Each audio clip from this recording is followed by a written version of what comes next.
We just witnessed one of the best World Series we have ever seen, ever.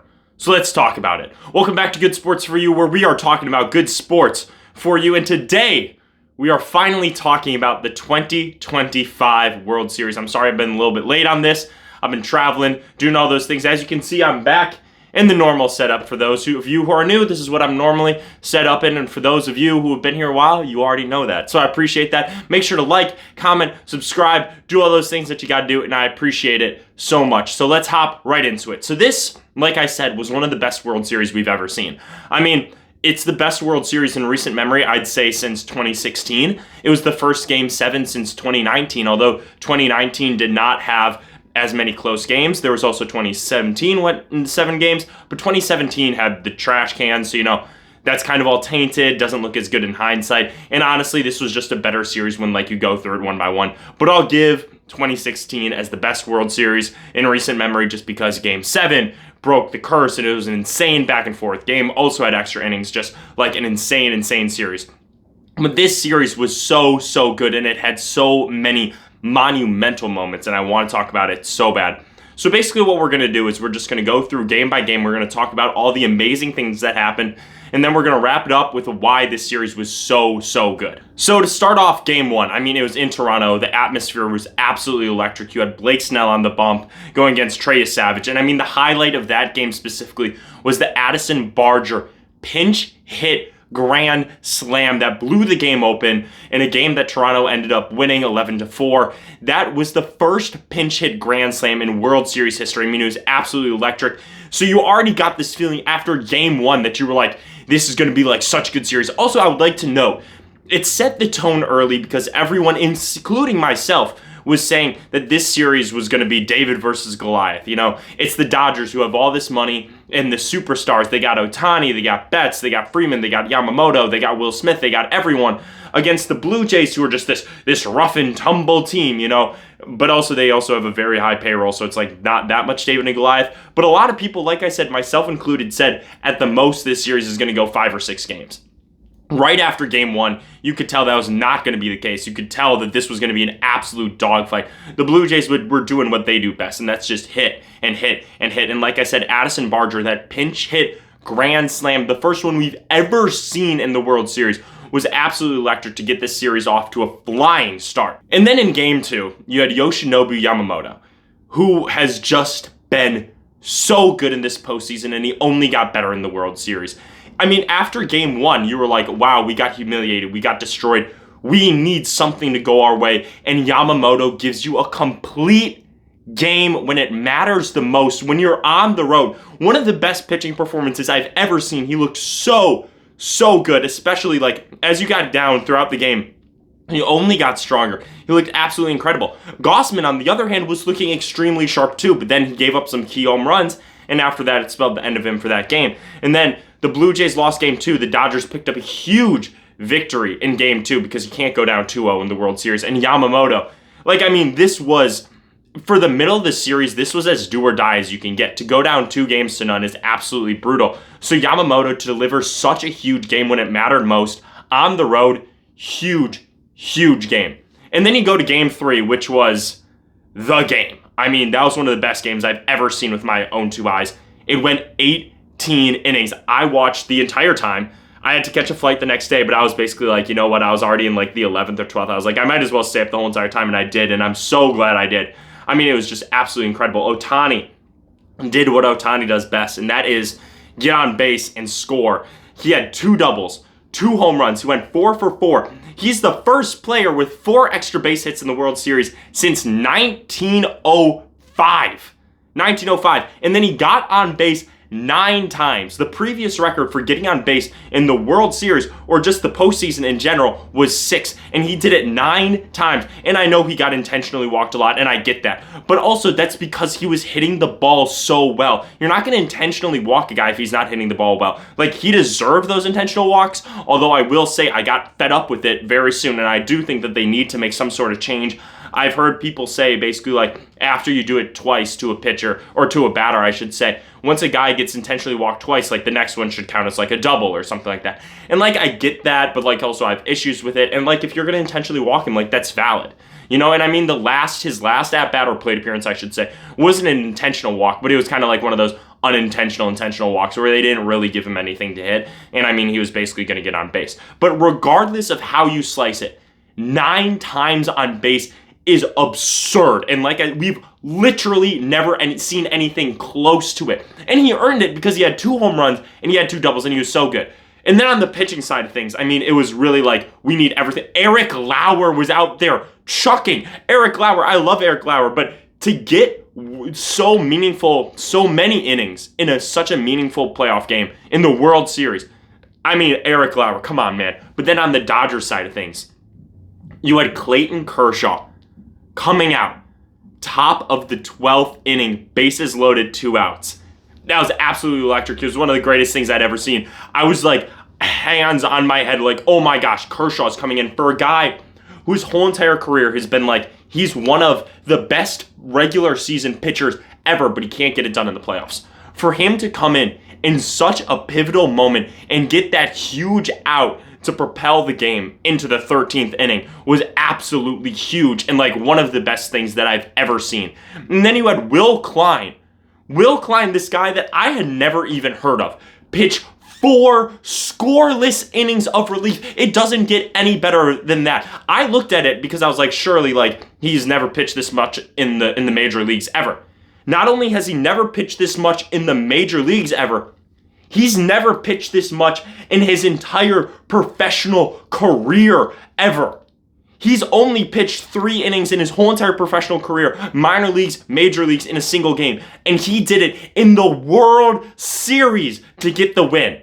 And like, he could have gone more. He looked so solid. He pitched so well against this Blue Jays team that was tormenting the Dodgers pitching staff. For this kid to come out and absolutely chuck, I mean, it does not get any better than that. And then to wrap it all up, Yamamoto was warming up in the pen. I mean, like I literally, like, tears were like forming up in my eyes because I was like, the idea of this guy who just pitched a complete game to say, hey, guess what? I'm ready to go. Put me in. Like, I'm literally tearing up right now. Like, what a performance for him to pitch a complete game. And then if it gone 19, he probably would have gone out there. That would just been incredible. You saw Roki Sazaki's face when he was coming out, and he was just like, there's no way. There's no way. But he was ready to go, which just, oh my gosh, it would have been absolutely insane. But Will Klein got the job done in a Freddie Freeman walk-off home run. I mean, how much better can you get than that? Freddie Freeman, he's already known for his World Series walk-offs, and he just adds another one to tied for the longest World Series game ever. Just like, what a game. What a game. I was in awe. I was in shock the entire time. And like, the Blue Jays, they had their chances, but like, really good defense when they had the bases loaded. Like, throwing out runners at home was like incredible, and like, they weren't able to get it done. It was just like absolutely mind-boggling. And the thing is, one may argue that this series got even better after this game. One of the things that was really frustrating about Game 3, though, was that George Springer got hurt. And we were like, oh no, this isn't good. Because George Springer had gotten beaten up the entire postseason, the entire World Series. They think that he pulled something like near his ribs, like on a swing that like didn't look good at all. So he was out for Game 4, but Vlad Jr. kept his excellent postseason rolling again with a home run off of Ohtani, and like, they won 6-2. And what I think is so incredible that people forget, they just went 18 innings. 18 innings. And they lost. That is demoralizing. That is so disheartening. So for you to come out and say, we just lost an 18-inning game, we need to win today. And they went out and they did it. And they did it. But that's like that. If I were them, I would be demoralized. I'd be done. But then again, I'm not a professional baseball player. They are. And they got the job done. Vlad Jr., like I said, he just continued his dominance. And then in Game 5, oh my gosh, maybe the best start to a playoff game ever. Davis Schneider, first pitch of the game, takes Blake Snell deep. Then it was like 2 pitches later, Vlad Jr., another home run, the second batter of the game. Blake Snell, who had looked dominant up until that point, oh my gosh, what's going to happen? I mean, I guess Game 1 he wasn't looking good, but like this was a different level. Davis Schneider, of all people, normally it's George Springer leading off, but Davis Schneider came in, boom, instant offense like that. Vlad, boom, instant offense just like that. I was watching on my couch in the living room. I was like, oh my gosh, like what is happening? What is happening? Like hands on my head, like darn near like running around the living room. It was just absolutely insane. And then that's all the offense they needed because Trey Yesavage, a kid, a literal kid, he's younger than me. He graduated or got drafted out of Eastern Carolina University last year. He started the season in single A and he's pitching in the World Series and he delivers 12 strikeouts, 7 innings pitched. 7 innings pitched with 12 strikeouts in this huge, pivotal Game 5. Game 5 is the most important game out of Game 7 or the winner-take-all game. Like that's how important it was, and he delivered. He delivered 12 strikeouts. He was the youngest pitcher to throw 10 strikeouts in a World Series, beating Smokey Joe Wood for that record. Smokey Joe Wood. Also, take a look at Smokey Joe Wood's baseball reference page. It's pretty remarkable. He was very, very good. But he pitched the most strikeouts by a rookie ever in a World Series game. He had the youngest pitcher to pitch 10 strikeouts in a World Series game, and he pitched 7 innings against this team that's full of all-stars, full of Hall of Famers. You went through Ohtani, Freeman, Betts, Will Smith, Teoscar Hernandez, and then Tommy Edman is still on that team. Kike Hernandez is still on the team. It's such a good team. And he was able to dice him up to send it to Toronto for Game 6. So, Trey Savage was feeling great. The offense was feeling great. I mean, just such a good game. Such a great start to the game. And then for Trey Savage to do what he does best. And he's done it all postseason long. He did it against the Yankees. He's doing it against the Dodgers now. He has been that guy. And for this guy, this rookie, he had pitched 3 games in the regular season. And now he's pitching in one of the most important games of the World Series. Game 6, again, you knew it was going to be absolute popcorn. You knew that it was going to be cinema. You had Yamamoto versus Gausman. Yamamoto did his thing once again, and 1 run over 6 innings. And that's a good line. It's not as good as what he's done in the past, but I would argue that it's more important. This is it. This is backs against the wall. If you don't win this game, it's over. You're done. And the thing is about him is that he was able to do it, but he was able to do it for a long time. Because the thing was, if he only pitched 3 or 4 innings, or even 5, you had to use a lot more. Your bullpen would have put you up to be in a bad position for Game 7. So for him to go out and pitch 6 innings is absolutely remarkable. And to do what he did, he was so good in this World Series. It was absolutely incredible. But it was almost all for naught because Roki Sasaki hit by pitch in 9th inning to Alejandro Kirk. And then you put in Miles Straw as a pinch runner to get a little bit more speed. And then you had Addison Barger with the ground rule double. And that ground rule double, say what you will, is a controversial call. It got stuck in between the wall or the mat and the floor, or the warning track, I should say. And Justin Dean put his hands up and he said, hey, I can't get it. And say what you will, oh, he could have gotten there, blah, blah, blah, blah, blah. It was the right play for him to make. He said, hey, it's stuck. I don't think it's possible for me to get it without it being delayed. So he threw up his hands, and then the runner had to stop at 3rd, and Addison Barger had to stop at 2nd. And that's a pivotal play, because then you would have only been down 1 run because the runner would have scored. Addison Barger potentially could have been at 3rd base, but at a minimum he would have been at 2nd, which he was. And so then it's a way closer game. And then the pressure is really on. And then they brought out Glasnow. And then you had a line drive double play to Kike Hernandez. And the ball was falling. Kike got it, threw it to Miguel Rojas at 2nd to double off Addison Barger. And Addison Barger, for as good of a series as he had, you cannot have that in a game of the World Series for the final out. You have to be smarter than that. And that was absolutely brutal. Would they have scored a run? Probably not. But you can't lean that much. You cannot be caught like that. Because, I don't know, oh, you thought he was going to drop or whatever. But you know what? Brush it off, on to Game 7. In Game 7, it was so incredible. It was one of the best Game 7s that we're ever going to see. It was a true Game 7. It was all hands on deck. Imagine, I was at the Tennessee-Oklahoma game, at the blackout game, which was also awesome. I was watching it the entire time, though. I had it on my phone. And for what the Dodgers did to go in to Toronto, absolutely rocking, to take Game 6 and then to take Game 7, you had Ohtani on the bump, which you already knew. You were like, oh my gosh, Ohtani's there. And he wasn't the best. And gave up a huge 3-run home run to Bo Bichette. like, which was electric, and that was an absolute bomb. He crushed that, and just, watching it go, like, it was so electric. And then you had Max Scherzer, this old guy in one of his last seasons, maybe not, we'll see what happens, who had struggled in the regular season, go out and chuck when you needed it most. And he only did it for a short amount of time, but I think it was like 4 innings, but he delivered something. You needed anything, and he gave it to you. And then there was like some great defense. Dalton Varsho with a great grab that saved some runs. Vlad Jr. with a diving grab. This is Vlad Jr. who, he's so big, he's so chunky. He slimmed down, and his defense is up now. Like, what a play to keep it close. And all of these things were just like incredible. And then you had the top of the ninth. The top of the ninth, Miguel Rojas at the plate. You have this team, like I said before, this is one of the best teams ever constructed, if not the best. This is comparable to the 1927 Yankees. It is that good. It is really and truly that good. You had Miguel Rojas, and after that, you would have had Shohei Ohtani. If you get Miguel Rojas out, it would have been the tying run would have been Shohei. And Miguel Rojas, home run to tie the game. 36 years old, the most unlikely of heroes, honestly, a defensive replacement coming in.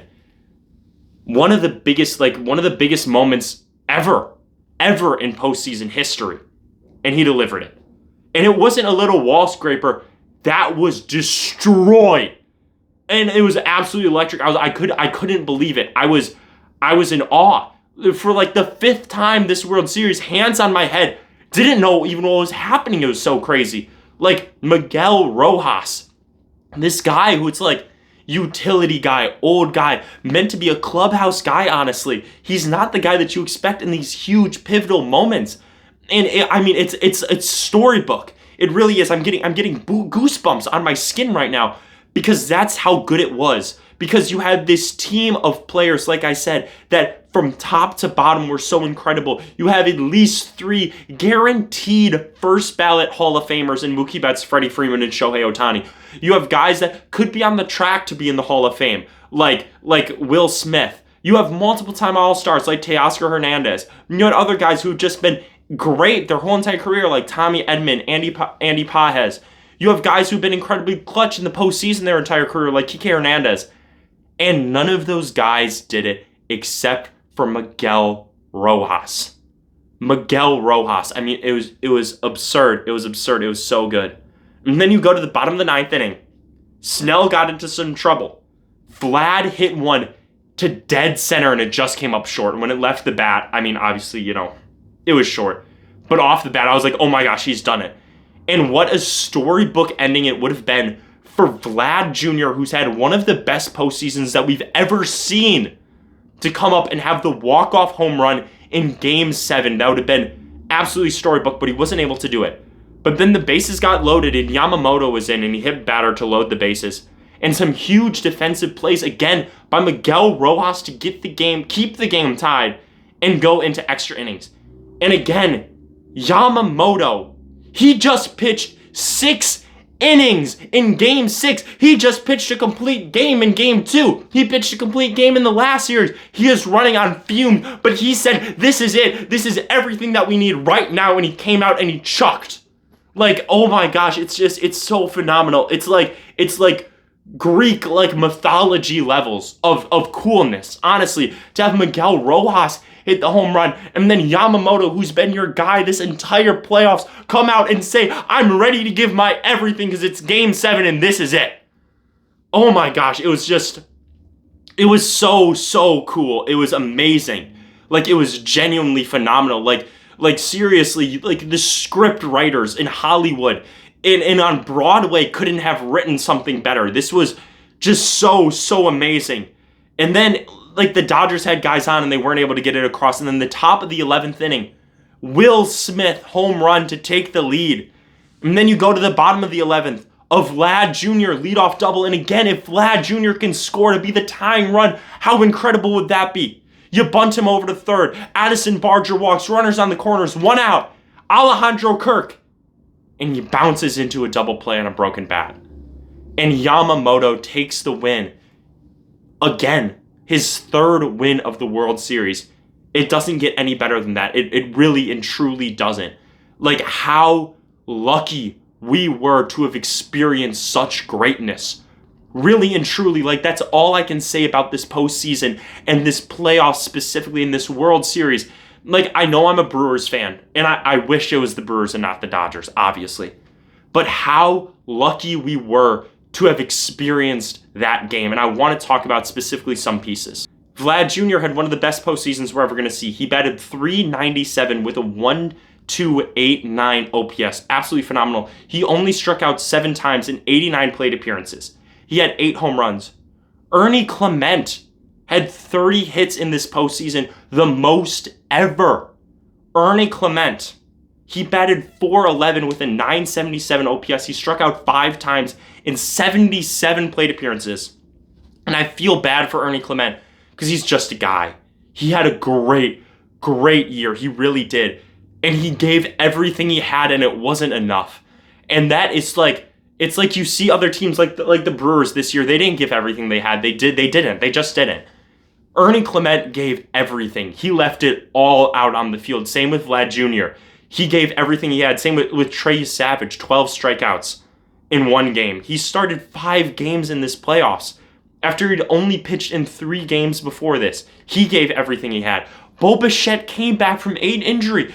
AJ Przinsky said they shouldn't have even played him because he was on such a roll. And he had a huge home run in Game 7, and it wasn't enough. Addison Barger, a pinch hit grand slam. Davis Schneider, a first pitch home run. I mean, like, the Blue Jays gave us such phenomenal moments that, like, all you can do is say thank you. Thank you for this. And then the Dodgers, on the other hand, I mean, the exact same thing. Ohtani was Ohtani. Like, you look at the numbers, and the numbers are phenomenal. Like, yes, they were carried by the 18-inning game. Yeah, they were, because he got on base 9 times, but he got on base 9 times because he's that good. The numbers were incredible. And Miguel Rojas, like I said, just amazing for this guy to have huge plays on the offensive side of the ball and the defensive side of the ball. If it wasn't for Yamamoto, if they gave him World Series MVP, I would say, okay, that's cool. Like, that's how pivotal he was. And then Yamamoto, one of the best playoff runs ever. I want to read his numbers. In the World Series, 17 innings pitched, 17.2 innings pitched, 2 runs allowed. In the postseason as a whole, 37.1 innings pitched, 6 earned runs. He had 2 complete games, including one in the World Series. He was warming up for Game 3, and then he pitched 6 innings and only 1 run in Game 6, and then he came out of Game 7 out of the pen.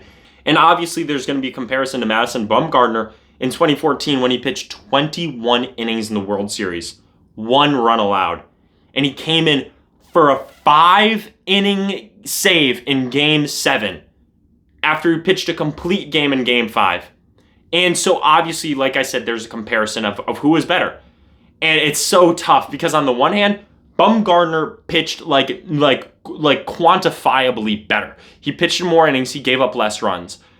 He came in for a 5-inning save, and I love that so much because basically the manager for the Giants was said, this is when we need our guy. We need the fire extinguisher to put out the fire, and that's what he did. And Yamamoto, though, he pitched on less rest because he pitched in Game 6 and then he pitched in Game 7, so there's that.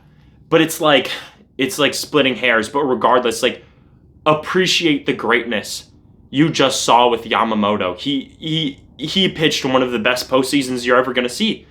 Like I said, he told Dave Roberts in Game 3 after he pitched a complete game, I'm ready to go. Put me back out there, coach. And then in Game 7, when they needed him most, he showed up again. It's like Batman. It's like the Dark Knight. Like, when the world needed him most, he finally returned. Like, when LA needed him most, he returned. And he gave everything he had. And like tears are literally welling up in my eyes because I don't know when we're going to see another postseason like this again. It was so phenomenal. Every single person that watched this series should consider themselves lucky. Every single game was phenomenal.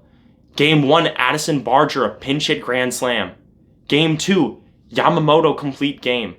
Game 3, 18 innings with a walk-off home run.